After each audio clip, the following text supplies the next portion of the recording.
Chapter 584. Thanos was indeed very compatible with the Power Gem, but even if he was compatible with the Power Gem, he couldn't use the Power Gem without paying any price. Rog's strategy now was to use his own chakra to kill Thanos. Although he was somewhat reluctant, he had to admit that if he wanted to defeat Thanos, he had to use endurance, a tactic that he once despised. The shattered chakra long sword was gradually repaired under Thanos' gaze, and at this time, he was ready to attack again. However, he didn't expect that when the shattered chakra long sword was restored, Rog didn't continue to attack him with chakra long sword, but let QB spit out a black hole-like energy ball. Bijadama. From QB opening his mouth to launching the Bijadama, all of this happened in a split second.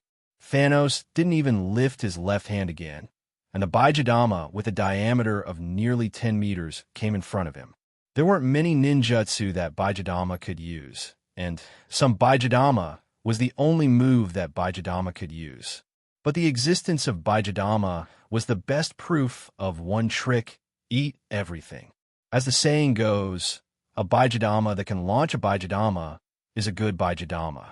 In the face of this Bijadama that was larger than himself, Thanos, as always, chose to use force to resolve it. His left fist, wearing the Infinity Glove, directly hit the Bijadama. Boom!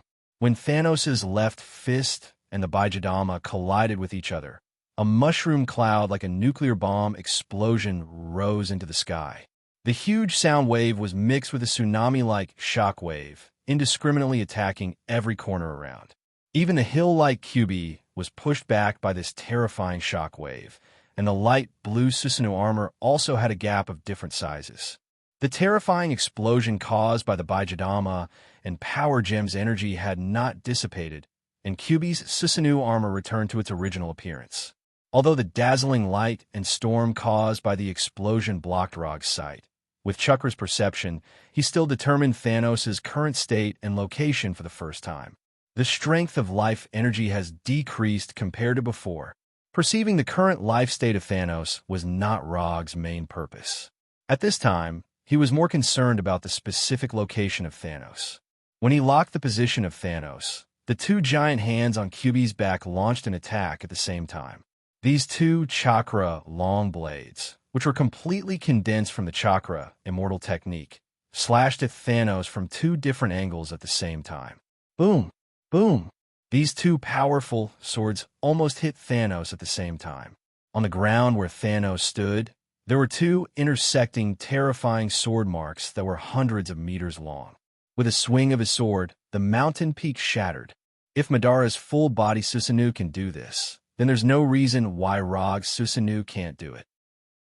The only difference is that Madara's complete body Susanoo slashes horizontally, while Rog's Susanoo slashes diagonally from top to bottom. The earth, which was already in a mess due to the explosion of Bijadama, became even more fragmented after Rog's two swords.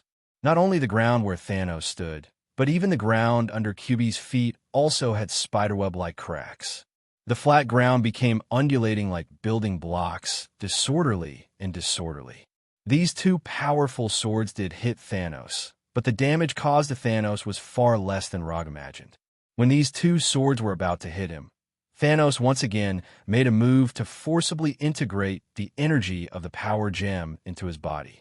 Under the energy increase of the Power Gem, the defense of Thanos' body reached a terrifying level that couldn't be described in words, and he forcibly resisted these two swords that could even destroy a mountain peak. I want to report, someone here has broken the lock. I don't know if Thanos likes this defensive move. When he resisted Luo Nan's Warhammer, he used this move. When he resisted Rog's Chakra, he also used this move. Although Thanos' defense was a bit like opening a health lock hack, Roger really couldn't do anything to him. If he didn't know that Thanos had this kind of rogue defensive move, he wouldn't have to use Susanoo to fight with Thanos in a battle of endurance. After retracting the two giant hands that had lost Chakra, Rog didn't hesitate and once again let QB launch Bijadama. Damn, I'm going to fight with you today. I don't believe that you can really have an absolute defense. Rumble, rumble, rumble. Under Rog's command, QB wearing Susanoo turned into a ruthless Bijadama launching machine, launching one Bijadama after another without being tired. Rog commanded QB to constantly launch Bijadama, and Thanos also constantly used the power gem to resist the attack of Bijadama. With rich combat experience and top-notch combat skills, they joined forces to perform a simple attack and defense battle. When QB launched Bijadama for the first time, Goddess of Death Hell wisely pulled a safe enough distance to watch the battle, watching this shocking battle that had nothing to do with her expressionlessly. As the former princess of Asgard and the current queen of Jotunheim and Muspelheim, Hel has experienced and seen thousands of battles. But even in her long life of thousands of years, she had never seen such a simple and violent battle between Rog and Thanos. This was no longer a battle. This was a pure energy bombardment. Roger and Thanos Overlord weren't competing in terms of combat skills. They were like two poor nouveau riche who only had money left, flaunting their wealth without any skill, showing off how much power they had to each other. Boring. After observing for a few minutes in a safe area, Hel made her own evaluation. Just when Hel thought that Rog would end his 10 minutes in this simple and boring way, Rog, who was standing in QB's helmet crystal, once again took out the reality Rubik's Cube. To be precise, he was finally ready to use the reality Rubik's Cube again, using the reality gem and QB's chakra to create a real QB. In addition to providing the preconditions for the continuation of Wei Zhuang, it was also a means for him to buy time for himself. Wei Zhuang's Susanoo was mainly to provide QB with amazing defensive power to prevent QB from disappearing too quickly because of the power gem attack. And QB's chakra, used to launch Bijadama attacks, was also a chakra reserve that he could not use for the time being. Strictly speaking, it could not be said that he could not use it for the time being. To be more precise, he should use his own chakra to consume the stamina of Thanos while buying enough time for himself. Chapter 585. I don't care. I also want to use cheats.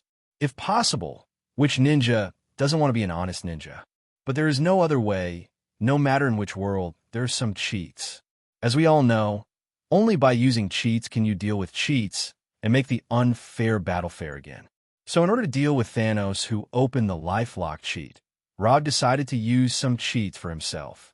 Thanos watched Rog take out the reality Rubik's Cube, but he, who was resisting QB's attack, had no way to stop Rog. Although Susanoo can't solve Thanos, who has the power gem, there is no problem in stopping him.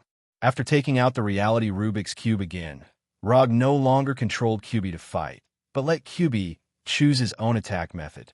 After giving QB the autonomy of the battle, he let Chakra and Manjikyu Sharingan pour into the reality Rubik's Cube. With the influx of Chakra and Manjikyu Sharingan, visible cracks appeared on the smooth and transparent glass-like surface of the reality Rubik's Cube. The reality Rubik's Cube was a seal made by the late Odin in order to let Rog use the reality gem better, which greatly reduced the difficulty of him using the reality gem.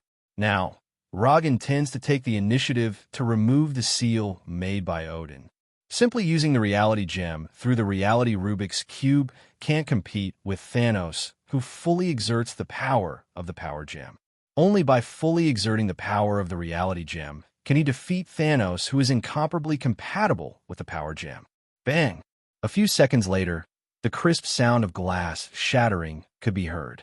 Without the restraint of the reality Rubik's Cube, the reality gem once again showed an irregular fluid-like shape, instantly filling the pentagonal crystal on QB's helmet, making the original light blue transparent crystal dark red. Although Thanos didn't know what Rog was planning, when he saw the reality gem turned into a liquid form and instantly filled all the space of the crystal and completely engulfed Rog, he instinctively noticed the dangerous atmosphere. At their level of strength, even if they don't match the Infinity Stone, they will not completely lose control of the Infinity Stone. As for those who touch the Infinity Stone and die, or are exiled to other places, it will never happen to them. Since it is not the backlash and loss of control of the Infinity Stone, there is only one reasonable explanation left. Rog took the initiative to let the liquid reality gem engulf him. Although the number of times he fought with Rog was not much, Thanos Overlord could be 100% sure that Rog was definitely not the kind of person who would do useless work in a battle. He was planning something very dangerous. After using the energy of the Power Gem to offset the Bijadama launched by QB again, Thanos Overlord decisively ended the energy exchange with QB. Relying on his incomparably strong physical fitness, he disappeared from QB's sight. The sudden disappearance of Thanos made Ninetales, who only had the instinct of a beast, stunned. With Ninetales' current IQ, it was unable to respond quickly. Thanos disappeared, and QB also stopped attacking. The earth-shattering battle that had just been fought suddenly entered an awkward state. Rog, who was swallowed by the reality gem, didn't know what was happening outside. Now he couldn't even sense whether QB was still there or not. At this time, all his consciousness was occupied by the reality gem. When his consciousness was completely connected with the reality gem, he felt a strange feeling as if he had opened the door to a new world. This feeling was similar to the first time he sensed the existence of the multiverse in Kamartaj. It was a strange feeling between reality and illusion, ignoring time and space. This was a feeling that was difficult to describe in words. If he had to describe it, completely intoxicated might be the most suitable description. In this strange feeling that seemed to be completely intoxicated, Rog put his consciousness together little by little like a jigsaw puzzle. When his consciousness was completely complete, he finally remembered what he was going to do next. Since he had the bloodline limit of would release, he had a dream. That is, in this world, to use the strongest ninjutsu of would release immortal art, would release thousands of hands Buddha on top. Although he has been working very hard and has not slackened the practice of would release, but because of objective factors such as the amount of chakra and his own aptitude, he has never been able to fulfill this dream. But now, at this critical moment in the battle with Thanos, who had the Power Gem, he intends to use the Reality Gem to fulfill his dream.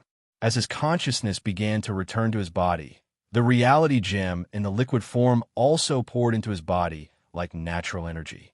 When the Reality Gem in the liquid form all entered his body, Rog in the pentagonal crystal reopened his eyes. From the looks of it, there was not much difference between him and before.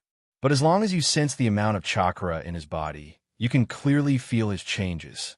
In the normal state, his chakra amount is 0. 85 column, of which 0. 5 column is his own chakra, and the other 0. 35 column is the nine-tailed chakra that he can borrow. When using the Sage mode, he needs to integrate natural energy on the basis of his own chakra, and let the physical energy and spiritual energy in the ordinary chakra and the absorbed natural energy maintain a balance. That is, each account for 1/3. So in the Sage mode, his chakra amount is lower than normal, that is, 0. 75 column, 0. 25 column of physical energy, 0. 25 column of spiritual energy, and 0. 25 column of natural energy. But now, he used the Reality Gem to modify the reality that he only had 0. 75 column of chakra in the Sage mode, so that his immortal art chakra amount increased by 4 times, becoming a full 3 column of chakra amount. Since Thanos can use the Power Gem to add an absolute defense bloodlock hack to himself, then Rog can certainly use the Reality Gem to add an infinite mana hack to himself. In addition to using the Reality Gem to open an infinite mana hack, he also made some small changes to his Manjikyu Sharingan. To be precise, he changed his Manjikyu Sharingan's right eye. At this time, his right eye is no longer blood red, Manjikyu Sharingan with triangular dart pattern, but purple, Rinnegan with circles.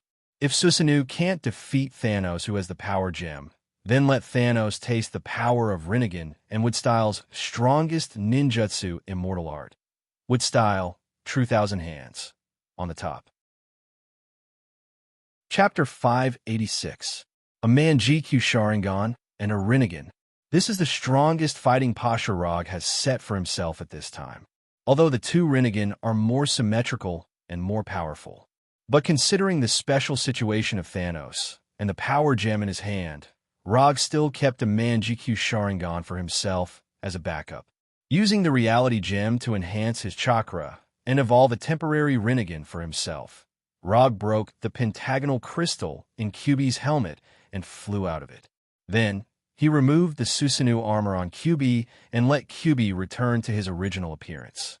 QB's task has been completed, and he intends to fight the next battle himself. When removing the Susanoo armor on QB, Rog also removed the force taming of QB by the Sharingan and returned freedom to QB. At this time, although QB only has the instinctive consciousness of a beast, he knows very well that Rog is not someone he can offend now. Almost at the moment when the suppression of his Sharingan disappeared, QB did not hesitate.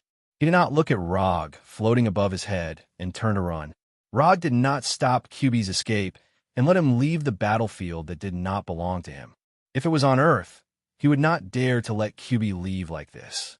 Although QB is a tailed beast made by the reality gem, his combat power is not worse than the real QB. If it is judged according to the standards of the Earth, QB is now a fox-shaped, self-propelled, large-yield, renewable supernuclear bomb. If he is allowed to leave, who knows what kind of disaster he will cause on Earth. But this is not the Earth, and there are only 4 living people here. That's right, there were 4 of them, not 3. Kimura, Thanos' adopted daughter, is still on Titan Star, but Thanos does not know this. After letting QB pursue his temporary freedom, Rog quickly confirmed the location of Thanos with chakra perception. After disappearing from QB's eyes, Thanos did not leave the battlefield too far. In other words, he had no intention of leaving the battlefield. In a ruin that had completely lost its original appearance, Roger saw Thanos with an indifferent expression, sitting leisurely on a broken stone pillar that had fallen to the ground. Although he was just casually sitting on the stone pillar, Thanos' overlord still gave people a very oppressive feeling at this time. That feeling was like an ever-victorious general waiting for his next opponent to take the initiative to come to him. Thanos' current momentum was very good and intimidating, but Rog saw through his disguise at a glance. Compared with the last time he sensed it, Thanos' overlord's life energy strength had dropped a little.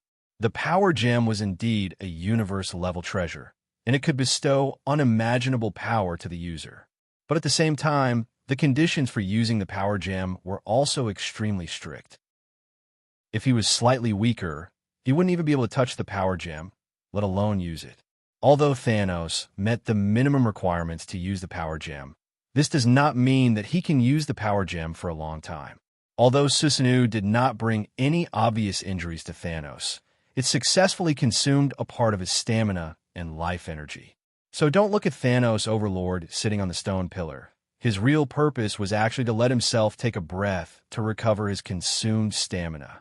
After flying to a distance of only a few dozen meters away from Thanos' overlord, Rog stretched out his left hand and aimed his palm at Thanos' overlord sitting on the stone pillar. Bansho Tenen, since he got himself a Rinnegan, he will not forget to add a few additional Rinnegan exclusive ninjutsu for himself. In just a moment, a powerful suction force enveloped Thanos' overlord, making him fly to Rog's palm like a cannonball. However, in the next second after Bansho Tenen took effect, a strong purple light emerged from Thanos' overlord's body. At the same time, a lightning-like energy beam gushed out of his body and rushed toward Rog. Under the effect of Bansho Tenen, this purple lightning-like energy beam showed a faster speed than before and came in front of Rog in an instant. Just when this purple lightning-like energy beam was about to hit him, Rog used another signature ninjutsu of Rinnegan, Shinra Tensei.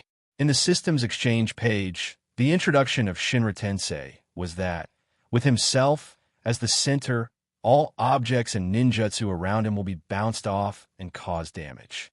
But in real use, Shinra Tensei can bounce off not only objects and ninjutsu. Whether it is a substance with a physical body or pure energy, Shinra Tensei can bounce it off. The only difference is how much chakra is consumed. For Rog, who just opened the infinite mana hack, the last thing he needs to worry about now is the consumption of chakra. Now, he has 3 Hashirama's chakra. If in such a situation, he still can't deal with Thanos Overlord who only has one Infinity Stone, then he doesn't need to get any justice from Thanos Overlord. He will find a corner to end himself, so as not to continue to lose face for the ninja profession.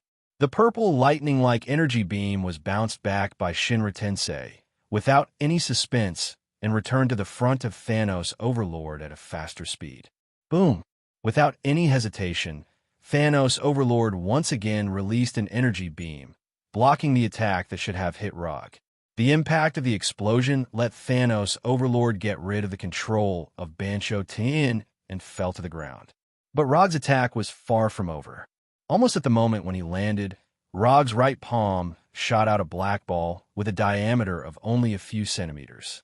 This seemingly inconspicuous black ball flew in front of Thanos Overlord at a speed faster than the speed of sound. Although the flying speed of the black ball was very fast, Thanos Overlord's speed was not slow at all. Just when Thanos Overlord planned to move sideways to avoid this inconspicuous black ball, Rog, who was floating in the air, suddenly put his hands together. Chibaku Tensei. This small black ball that he shot at Thanos Overlord was not a chakra ball, but the most important gravitational core of Chibaku Tensei.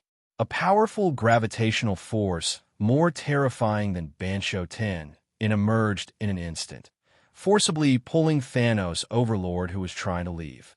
Thanos Overlord was not the only one who was attracted by this terrifying gravitational force.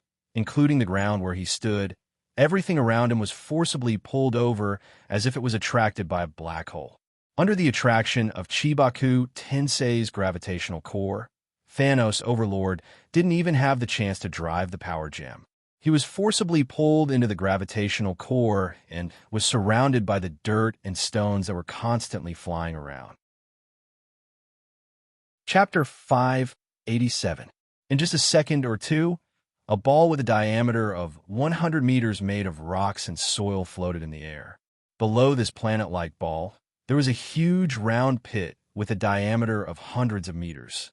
Chibaku Tensei is a ninjutsu that has reached the extreme control of gravity and has a powerful sealing ability.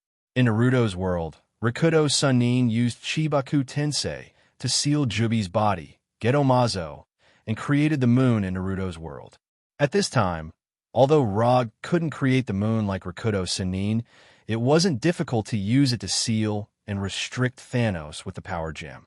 After using Chibaku Tensei to temporarily seal Thanos, Rog didn't stop there and continued to madly mobilize the Senjutsu chakra in his body.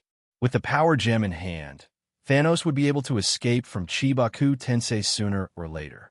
The only problem was how much time it would take. Taking advantage of the precious time when Thanos was trapped by Chibaku Tensei, Rog used the Senjutsu Mo Katan, True Thousand Hands, Buddha on top, that he wanted to use for a long time, but he never had the conditions to use it. Rog, who was floating in the air, suddenly put his hands together, and a wooden man sitting cross-legged with a wooden dragon wrapped around his body emerged from the broken ground. When the head of the wooden man just reached his feet, Rog ended the floating and stood directly on the head of the wooden man, further increasing the output of Senjutsu chakra. Senjutsu Mokutan, True Thousand Hands, Buddha on top. This slightly long name has already reflected the characteristics of this strongest ninjutsu of wood release. To successfully use this ninjutsu, the first thing to do is to summon the huge Buddha with 1,000 hands, which is to complete the True Thousand Hands part of the ninjutsu. After summoning this huge Buddha with 1,000 hands, the final Buddha on top can be used, that is, to control these 1,000 wooden giant hands to smash the enemy. The power of this ninjutsu is beyond doubt, and the degree of coolness and grandeur is also directly maximized. However, this ninjutsu has a small problem. That is, the swing time is too long. The battle is not a turn-based game, and there is no uninterrupted preparation time. If you want to use these moves with too long a swing time, the key is to restrict the enemy in advance. Because of this, Rog will use Chibaku Tensei on Thanos, using the seal and restriction of Chibaku Tensei to buy himself enough time. As soon as the wooden golem under Rog's feet appeared, cracks of different sizes appeared on the surface of the rock ball, floating in the air. The purple light of the power gem shone through the cracks. There is not much time left for him. Rog hastened his summoning of the Buddha statue when he saw the scene. Senjutsu Chakra, Chakra, Chakra Tensei, Chakra, Chakra, Chakra, Ten Chakra, Chakra Tensei. In addition to the enormous body of the Buddha statue, wooden arms that were neatly arranged rose from the ground behind the wooden golem. These huge wooden arms were like the spikes of a hedgehog. They were densely stacked together, forming a unique and unconventional lotus platform behind the Buddha statue. Boom! When a giant Buddha with 1,000 giant arms behind it completely revealed its true appearance, the rock ball formed by Chibaku Tensei shattered under the purple light and turned into pieces of gravel of different sizes.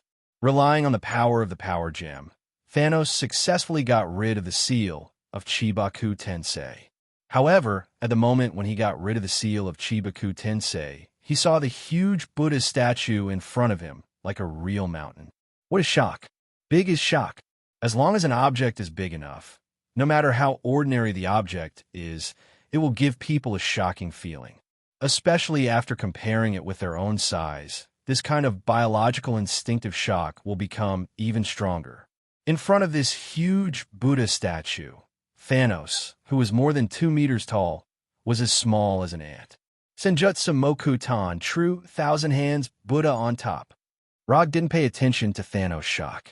At the moment when Thanos landed, he said word by word with an unprecedented serious tone. In the past, he always felt that shouting the name of a move in a battle was a very Chinibi thing. But when he summoned this huge Buddha statue with 1,000 hands and stood on the head of the Buddha statue, looking down at Thanos on the ground, he instinctively shouted it. Under the gaze of Thanos, the giant wooden arms behind the Buddha statue came alive in an instant, like meteorites falling from the sky, attacking him fiercely. Is this a ninja from Earth? Looking at these huge fists that occupied his entire line of sight, Thanos silently sighed in his heart. Although he didn't know why a monster like Rog appeared on Earth, Thanos still didn't have the idea of waiting for death at this time. I'm Tian Ming. I won't lose to anyone, especially people from the backward planet Earth. When these meteorite-like huge fists came towards him, Thanos, who never admitted defeat, made the craziest move so far. Whether it was using the power gem with the help of the infinity gloves or introducing the energy of the power gem into his body, Thanos always controlled the energy output of the power gem and controlled the energy at the stage he could bear. However, now he no longer considered his own safety and fully activated the power gem. The fists on top of the Buddha statue fell on his body one by one. Then, one by one, they shattered and broke. The huge impact brought by the Buddha statue's fist disappeared the moment it hit Thanos' body. Immovable like a mountain. At this time, Thanos seemed to have completely activated his absolute defense, and he was motionless under the bombardment of these giant fists. When the first fist of the Buddha statue hit Thanos, Rog felt that something was wrong. He felt that what he was attacking now was not Thanos, but a living power gem. Is this fused into one? Although there was now a liquid form reality gem in his body, he still showed an incredible look.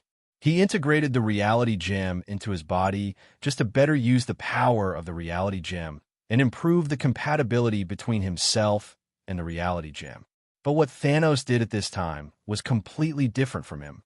The power gem was still quietly staying on the infinity gloves, but in Roger's perception, the life energy signal of Thanos, Overlord, and the energy signal of the power gem had completely merged into one, becoming an inseparable whole. Chapter 588. How'd he do it? Rog is also a person who knows more about Infinity Stones, but he still doesn't understand how Thanos did it. This is no longer a matter of using the power of Infinity Stones. Thanos' situation reminded him of the so-called perfect Jinchuriki. It's a bit difficult to deal with. Before the battle, Rog anticipated many situations, but he did not expect that Thanos would be integrated with the Power Stone. Thanos' move not only completely disrupted his plan, but also resolved most of the power of above-the-top Buddha. Although there are many fists that can be controlled by above-the-top Buddha, the power of each fist is similar, and there is no particularly obvious difference. If the fist in front can't cause enough damage to Thanos, then the fist in the back can't cause fatal damage to him. Is this all the big move that I've worked so hard to prepare? No, Rob will never let his efforts be wasted like this. After confirming that above-the-top Buddha's giant fist could not cause damage to the current Thanos, he decisively stopped the attack.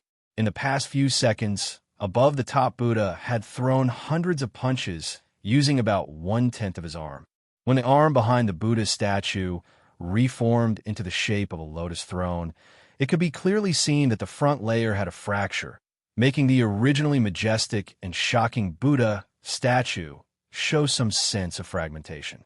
Although Rog stopped attacking, he did not end above the top Buddha's form and still maintain a posture that could launch an attack at any time. At this time, he was like a loaded pistol waiting for the right time to shoot. Thanos, who had neither injuries nor purple light on his body, looked up at Rog. After that, he did not do anything and just stood there silently. What does he want to do? Looking down at this somewhat abnormal Thanos, Rog frowned. According to common sense, Thanos should seize the opportunity to attack him now. But obviously, Thanos did not show any signs of launching an attack. Is it a big move? Not likely. Did he lose control? Not likely. Time passed little by little, and a strange silence appeared on the battlefield that had just been in full swing.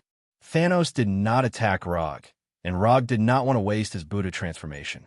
Just a moment ago, they were still fighting ferociously, but at this moment, it was as if someone had suddenly pressed the stop button.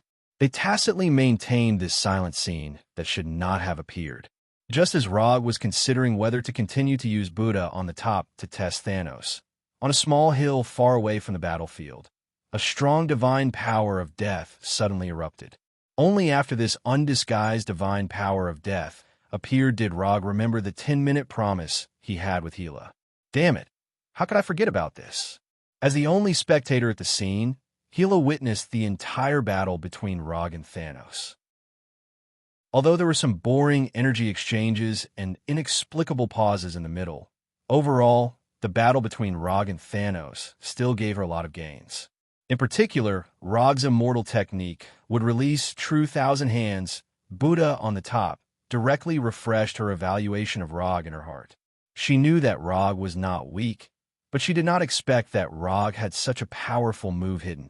More importantly, this reminded her of the scene when Rog used Tsukuyomi to deal with her. It was a mental attack that lasted for half a year. Rog hung her on that damn cross for half a year. It wasn't that Hela couldn't accept the fact that she had lost to Rog.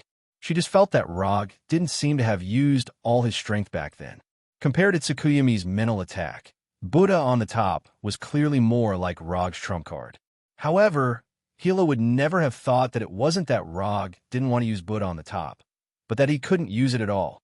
Even now, if he hadn't used the reality gem, he wouldn't have been able to use it. Hela didn't know this. Therefore, her understanding became that in Rog's evaluation standards, Thanos was an existence stronger than her. For a queen, especially a queen who was full of confidence in her own strength, one of the things Hela hated the most was being thought that she was inferior to others. Although Rog didn't say anything, and he didn't have such thoughts at all, he couldn't stop Hela from thinking so. Therefore, when the agreed 10 minutes were over, Hela immediately unleashed a terrifying divine power of death, announcing her existence to Rog and Thanos. After Hela released her divine power of death in such a provocative way, Rog knew that his time alone with Thanos was over. Not only that, but Hela's actions also made him instinctively sense a trace of threat.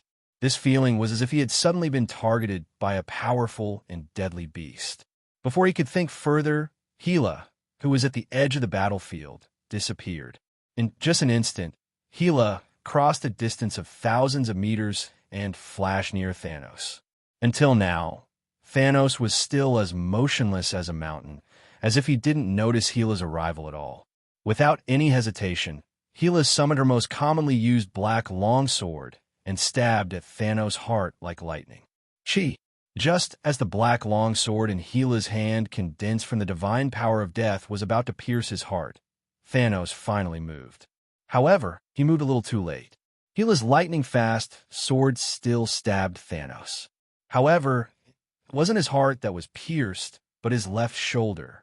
Because of time, Thanos didn't completely avoid Hela's sword and only slightly reduced the power of the sword, making the injured part from the heart to the shoulder. Although it didn't pierce Thanos' heart as expected, after hitting Thanos, Hela didn't have any thoughts of fighting and decisively retreated. In order to retreat faster, Hela didn't even pull out the black longsword on Thanos' left shoulder, but directly released the right hand that was holding the sword. Thanos was injured. Hela's rapid surprise attack was successful. This didn't seem to be a problem, but whether it was Rog or Hela, they both showed a dignified look at this time. Something's wrong. Something's very wrong. Rog and Hela were no strangers to Thanos' amazing defensive ability. That was the absolute defense that even might suit Susanoo and Buddha on the top could not break. However, now this absolute defense on Thanos' body disappeared. Whether it was their own rich combat experience or the body's combat instinct, they were all reminding them that the current Thanos was very problematic. Chapter 589. Although he didn't know why Thanos lost its absolute defense, this seemed to be a good thing for Rog, who had been in a loaded state.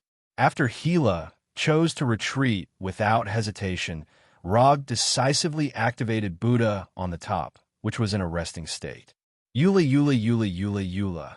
The giant fists of the Buddha statue were like a meteor shower as they smashed into Thanos. Boom, boom, boom, boom, boom. Terrifying nuclear explosions rang out one after another, and mushroom clouds rose into the air like balls of light. In an instant, the Buddha statue threw out hundreds of punches, causing the already ravaged Earth to become even more fragmented. The Earth shook violently, and a hurricane-like shockwave swept through everything in the surroundings, regardless of friend or foe. Gravel and soil fell from the sky like raindrops. According to the agreement, he should have given the task of attacking Thanos to Hela. However, after discovering that the state of Thanos was somewhat wrong, he decided to temporarily put aside the agreement between himself and Hela. Thanos must die. Moreover, he had to dye his hands. Although killing Thanos with his own hands was not a mandatory task required by the system, as a transmigrator, Rog could not give this opportunity to others. This was an achievement that every transmigrator who had transmigrated to this world yearned to achieve. Rog was no exception. The giant fist of the Buddha statue was like a bullet fired from a Gatling gun, constantly smashing on Thanos' body. The light blue mixed with a hint of purple explosive light shrouded the entire sky, becoming the only light at this time. After activating Buddha on the top and throwing hundreds of punches, Roger stopped this extremely violent and terrifying physical attack and resensed the life signal of Thanos. Just like before, there was still only one signal he could perceive. The life energy signal of Thanos was still integrated with the energy signal of the power gem. Although the number of energy signals did not change, the intensity of the energy was obviously different. If the energy intensity that Rog perceived from Thanos before was like the sun, then the energy intensity that he now perceived was like the moon. The two were not on the same order of magnitude. What's wrong with this guy? If it wasn't for the fact that Thanos Overlord never left his sight, Rog would have suspected that Thanos Overlord had changed from a king player to a bronze player. When the dust from the explosion gradually dissipated, Thanos' figure reappeared in his and Hela's line of sight. After seeing Thanos' appearance at this time, both of them showed a surprised look. The originally domineering Thanos, at this time, was lying on the broken ground with a weak face. His body was covered with blood, and he was gasping for breath. What was even more surprising was that Thanos' right arm and right leg had disappeared. Thanos, who had lost his right arm and right leg, showed an unprecedented state of weakness and completely lost the momentum that the Universe Emperor should have. Although he saw it with his own eyes, Rog still couldn't accept that this was the domineering Thanos just now. What was wrong with him? Is this still Thanos? Not only was Rog unable to accept this, but even Gila could not believe what she was seeing. Thanos had proven his strength with practical actions, but now, if it was at any other time, Rog might be happy to see Thanos' miserable appearance. However, now, it made him feel like his enjoyment was forcibly interrupted. This is not the ending I want. Thanos should not be defeated in such a funny way. Rog could accept his own failure, but he couldn't accept this inexplicable victory, and accept this victory that seemed like charity. F***CK. Feeling the life aura of the Thanos getting weaker and weaker, Roger burst out a curse. Thanos lost in a way that no one thought of. Looking at Thanos, who had lost his fighting ability and was getting closer and closer to death, Rog's face was gloomy as he removed Sage Mode and stopped controlling the Buddha statue. Such an ending, for you and me, is a shame. Flying from the top of the Buddha's statue to the front of Thanos, Rog said in a complicated tone. Thanos wanted to say something, but he struggled to say a few words, but he didn't even say a complete sentence. If there is a chance in the future, let's have a good fight again. Looking at Thanos' eyes that gradually lost their light, Rog summoned the Kusanagi sword and walked step by step to the front of Thanos. Rest assured, go. As soon as the voice fell, the silver-white Kusanagi sword was inserted straight into Thanos' forehead, completely ending Thanos' life. At the moment when the Kusanagi sword pierced Thanos' head, Rog raised his head and closed his eyes, standing in place without saying a word. After 10 seconds, he pulled out the Kusanagi sword and took off the Infinity Glove on Thanos' left hand. He threw the cracked Infinity Glove and the Kusanagi sword into the summon scroll. After Rog, who had his back facing Thanos, walked more than 10 meters away, he silently cast an Earth Release ninjutsu. Earth Release. Underworld Swamp. Thanos' body was slowly swallowed by the dark brown swamp under him. After a few seconds, it was completely integrated into the swamp and integrated with the Earth of Titan Star. When you need me to fulfill the 3 promises, you can come to Earth or Tatooine at any time to find me, or send someone to pass a message. After that, Rog opened the portal back to Tatooine. The long-awaited ultimate battle had ended in such an inexplicable way. His emotions had sunk to an unprecedented low. This ending was simply an insult to all the efforts he had made before.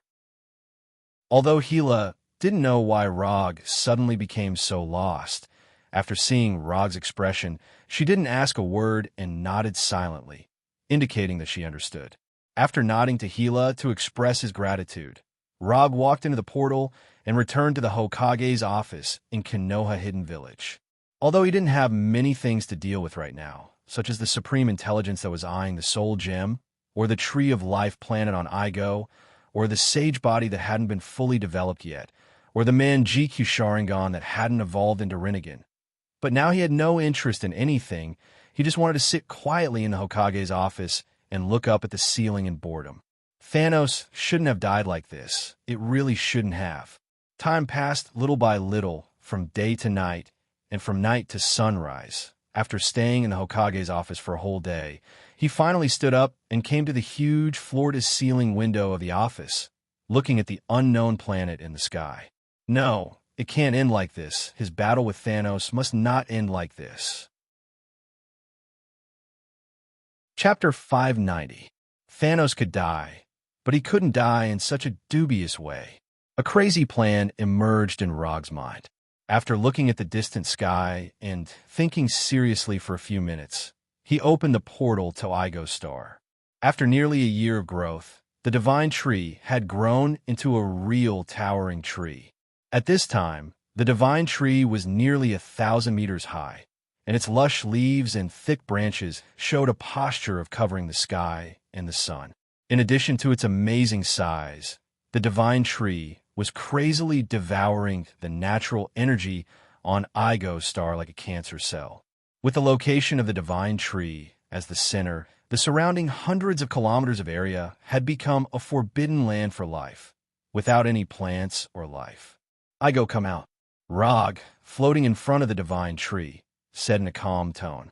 Not long after he finished speaking, the blue-white divine energy gathered in front of him from all directions, and the human form of Igo quickly took shape.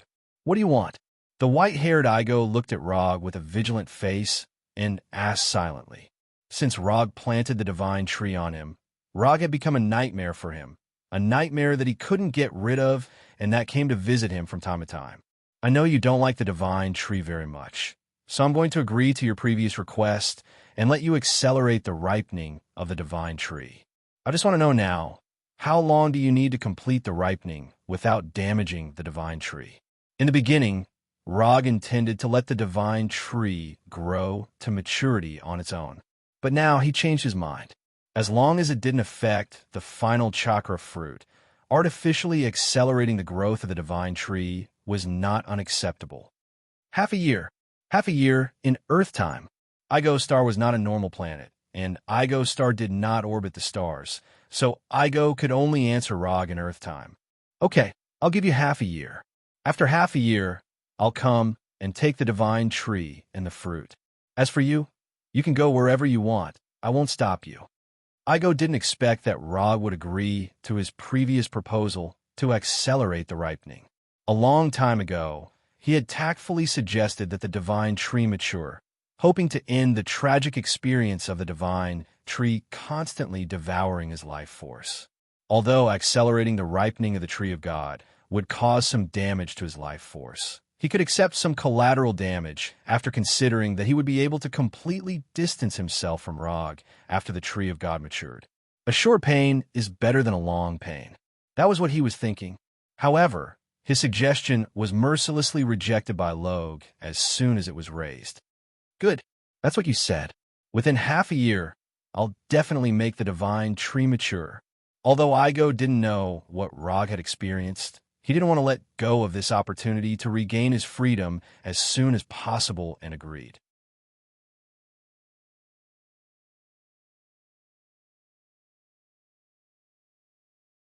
Although you may not like this resurrection method, this is the only resurrection method I have mastered at the moment, so you can make do with it. Seeing that Thanos Overlord was resurrected, Rog's face couldn't help but show a trace of excitement. After hearing Rog's reminder, Thanos Overlord finally remembered something and felt his strange body with a dignified expression.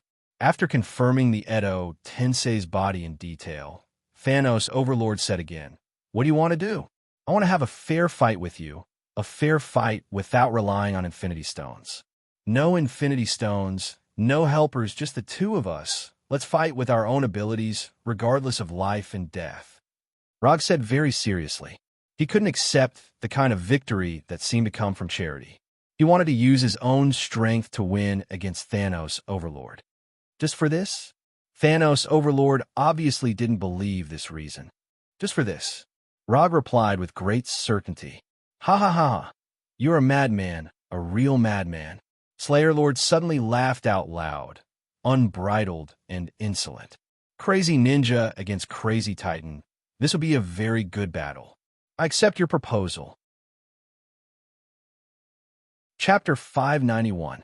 Although the reason given by Rog was not particularly normal, Thanos Overlord was not a normal person, so he decisively agreed to Rog's proposal. Rog is a little crazy, but Thanos Overlord is not much better. A madman who has the idea of killing half of the life in the universe in order to make the intelligent race in the universe live better is no less crazy than anyone else. By the way, I have a question that I haven't figured out. What happened to you before? How did you suddenly become so weak? Since the end of the battle, Rog has been thinking about this issue. He couldn't understand how Thanos Overlord, who was not like a normal creature before, suddenly became like that. Nothing special. I was backfired by the power gem. Thanos Overlord frowned slightly and said with a calm face, "Backfire? With your strength, you could still be backfired?" Although Thanos Overlord is unlikely to lie at this time, Rog still can't accept this explanation. For others, it is a normal thing to be backfired when using the power gem. But this kind of thing will never happen to Thanos Overlord. In any case,